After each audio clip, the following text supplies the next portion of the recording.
Pozdravljeni! Pred vami je uvodni prispevek k letošnji veliki nagradi Italije. Seveda, ekipe so se preselile na znano progo v Monzi in skupaj si bomo ogledali vse tiste podatke in zanimivosti, katere mislim, da je zanimivo vedeti še preden se aktivnosti na progi začnejo.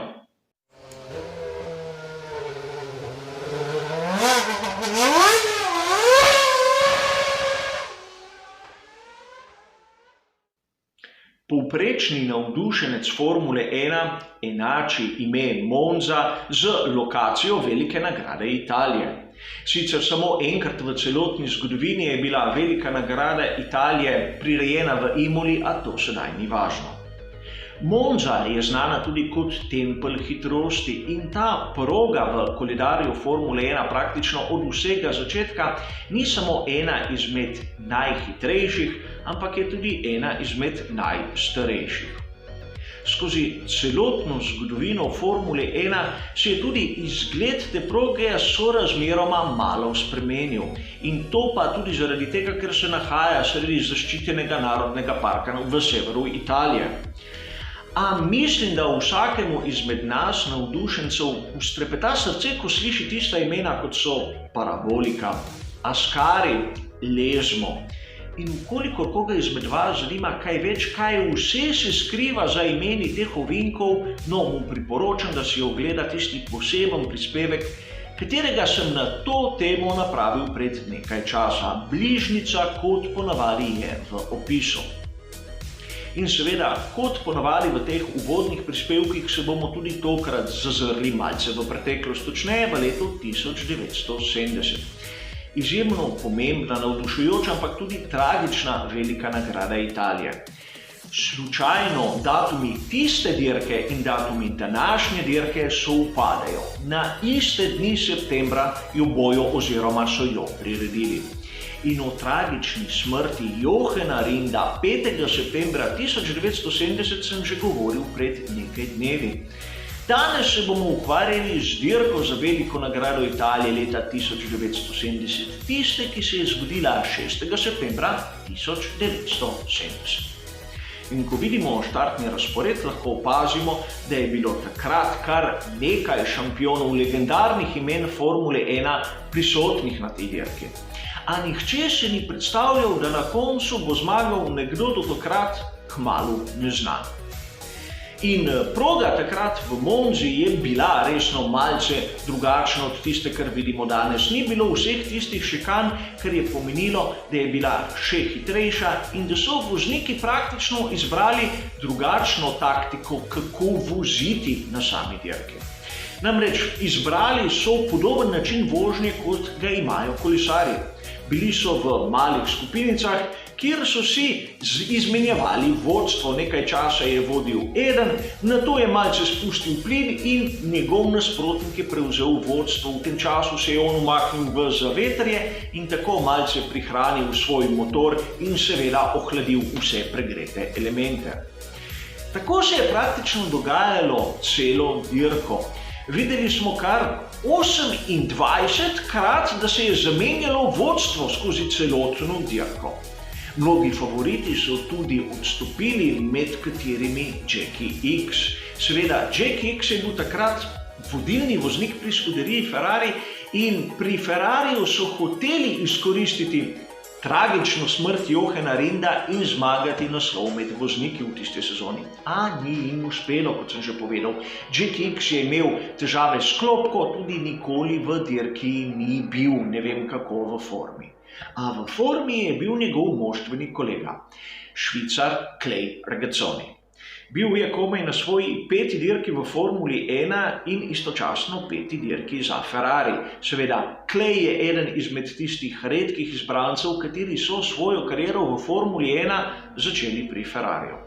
In do konca dirke je bil odprt boj predvsem z Jackiem Stewartom, kdo bo zmagal to pomembno dirko.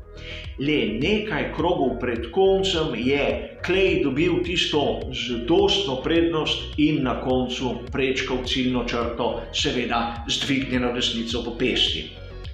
Publika je ponorela, stekla kot je navada na progo v Monzi in od takrat naprej je Clay Regazzoni osvojil njihova srca.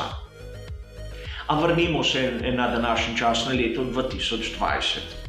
Morda boste opazili na prenosu dirke za veliko nagrado Italije, da na tribunah bo nekaj publike, a če boste pobliže ogledali, boste videli to sliko. In tu mi boste oprostili, če tega ne bom komentiral. A če pustimo publiko ob strani, so tudi letos v skladu z rednimi vzdrževalnimi deli napravili določene minimalne spremembe na progi. Določene dele so na novo prekrili z asfaltom in kot ponavadi pred dirko za veliko nagrado so tudi osvežili robnike.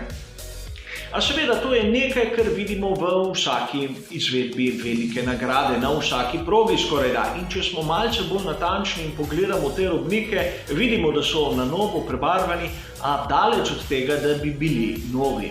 Seveda na televizijskih sprejemnikih med prenosom ne vidimo tega tako od blizu, a vseeno mislim, da je fotografija zanimiva. In kot zanimivost bi vam rad pokazal tudi razpored raznih ekip v boksih. Kako so razvrščene ekipe, ko menjajo pnevmatike. Namreč znano je pravilo, da tisti, ki postane svetovni prvak med konstruktorji, prvi izbira mesto. In seveda vidimo tu, da so praktično razporejeni tako, kot so končali svetovno prvenstvo med konstruktorji. Od desne proti levi. Seveda, bližje, ko se je v hodu praktično v boksu, tistemu začetku pit lane, večja prednost je za ekipo. Nikogar ni zadaj, da bi pred teboj švignil na pit lane in ti tako zadržal bolid. Seveda, tisti, ki vstopajo, lahko naredijo isto, a v bistvu je 50% težav manj. Tisti najpočasnejši ponavadi izbirajo zadnji, v tem primeru Williams, in kot ste opazili, so na koncu. A to se dogaja skozi celoten koledar dirk za svetovno prvenstvo Formule 1 na vsaki progi. Le tu sem hotel to omeniti kot zanimivost. In vrnimo se zopet k lastnostim proge v Monzi. Namreč tu je nekaj specifičnega. Aerodinamični komplet za progo v Monzi je eden izmed redkih, če ne edini v celotnem koledarju Formule 1, kateri pride do izraza le tu, posebej na tej progi. V vseh drugih primerih lahko vidimo, da ekipe lahko tiste komplete uporabljajo na več progah, ponavadi naprimer komplet, ki so ga rabili v Monaku, ga vidimo tudi v Mehiki, a o tem kdaj drugič. Seveda, lahko bi uporabili tisti komplet, ki so ga rabili na veliki nagradi Belgije v Spa-Francorchamps, a bolid ne bi izvlekel maksimalnega potenciala. Zadeva deluje, ja, ampak ne deluje optimalno. Če pogledamo tisto preglednico, katero daje Pirelli, nam bo takoj jasno zakaj.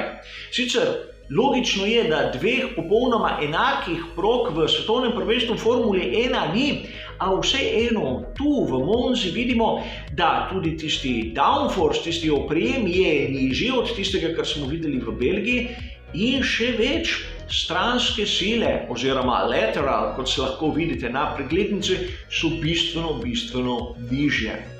Kako bi lahko to poenostavljeno prevedli? No, v Monzi gre za to, da ima bolid čim manjši zračni upor, tako da lahko pride moč pogonskega izklopa do izraza in bolid doseže čim višjo končno hitrost. Na začetku prispevka sem povedal, da Monza je tempelj hitrosti in tu smo dobili dokaz, zakaj je tako. Če se ozremo malce na izbor pnevmatik, ki jih je pripravil Pirelli, bomo opazili, da so te enake kot tiste, ki smo jih videli v Belgiji. C2, C3 in C4.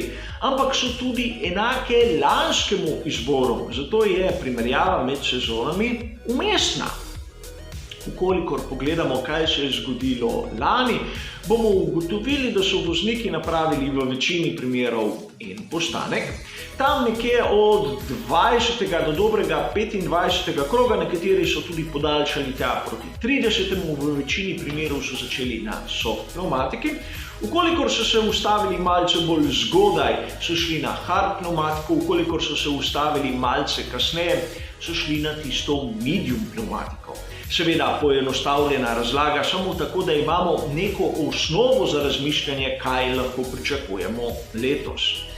Dvomim, da bomo videli dva postanka kot nekako osnovno strategijo, kajti tukaj mimo boksov švignejo bolidi praktično z maksimalno hitrostjo, ko izidejo iz parabolike.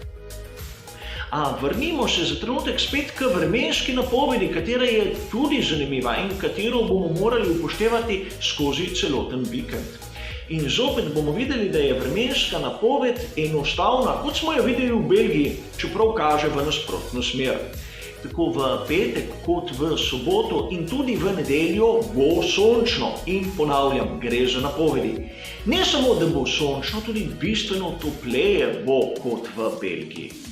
Napoved govori, da bo temperatura zraka tam od 25 pa do 28 stopinj Celzija.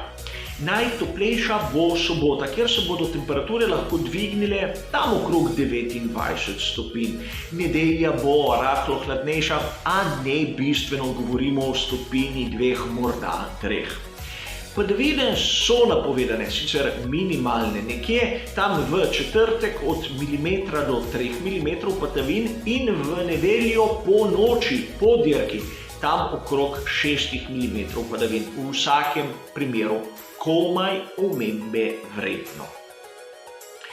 Seveda, to je bilo vse od tistega, kar sem pripravil za ta uvodni prispevek.